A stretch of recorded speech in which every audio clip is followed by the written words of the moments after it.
কর্মকর্তারা কিন্তু এখনো সুনির্দিষ্ট করে আসলে তারা এখনো কিছু বলেনি যে কি কারণ। এখন আগুন সম্পূর্ণ নিয়ন্ত্রণে আছে। আমরা আসছি এখানে 10টা থেকে আমরা দেখতেছি পুরা 5 তলা অন্ধকার হয়ে গেছে ধোঁয়ায়। আর আগুন সম্ভবত 9টা থেকে 9:30টার ভিতরে সম্ভবত আগুন লাগছে। না, আমি 10টায় ছিলাম এখানে। আমি যখন 10টা ছিলাম তখন পুরা 5 তলা অন্ধকার ছিল। এখানে হচ্ছে আপনার নিচতলা হচ্ছে যে ইলেকট্রিক, আর 2তলায় 3তলা হচ্ছে যে মোবাইল ফোন অ্যাক্সেসরিজ, আর 4তলা হচ্ছে শুধু মোবাইল। কি ধরনের ক্ষয়ক্ষতি হতে পারে, আপনারা কি ভিতরে যেতে পেরেছেন? ক্ষয়ক্ষতি সম্ভবত 5টা গোডাউন পুড়ে গেছে, এটাই দেখছি আমরা। এর বাইরে কিছু দেখি নাই। 10-12টা গোডাউনে আগুন লাগছে। 5টা গোডাউনে যাই হোক একটু আদান প্রদান হইতেই পারে, কিন্তু বিষয়টা হচ্ছে কি আইনশৃঙ্খলা বাহিনী সেনাবাহিনী যেরকমভাবে নিয়ন্ত্রণ করে জায়গাটাকে ব্লক করে, যেভাবে এই সুন্দরবনটাকে এত সুন্দর করে পানি দিয়ে পুরো বিল্ডিংটাকে পানি দিয়ে নিয়ন্ত্রণ করছে সঙ্গে সঙ্গে দেখলাম তো এখন।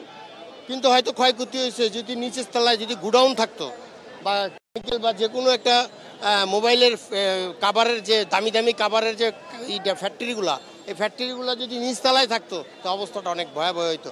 পুরো বিল্ডিংটার ভিতরে মানুষ ভরা ছিল। তাই আমি মার্কেটের গুলিস্তানের মার্কেটের মালিকদের বলবো এবং সমস্ত ব্যবসায়ীদের বলবো যে আপনারা যাতে পানির ব্যবস্থা করে রাখেন।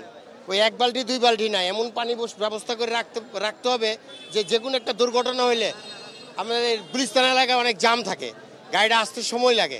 আপনারা তাৎক্ষণিকভাবে দমকল বাহিনীর সাথে আপনারা লেয়াজু রাখবেন, পুলিশ বাহিনীর সাথে লেয়াজু রাখবেন। যদি কোনো দুর্ঘটনা হয় সঙ্গে সঙ্গে মেসেজ করবেন, কিন্তু আপনারা আপনাদের নিজেদের পদক্ষেপটা আগে নেবেন। মানুষ কিভাবে ক্ষয়ক্ষতি হয়, কারণ অনেক ব্যবসায়ীরা থাকে ভিতরে, ঠিক আছে।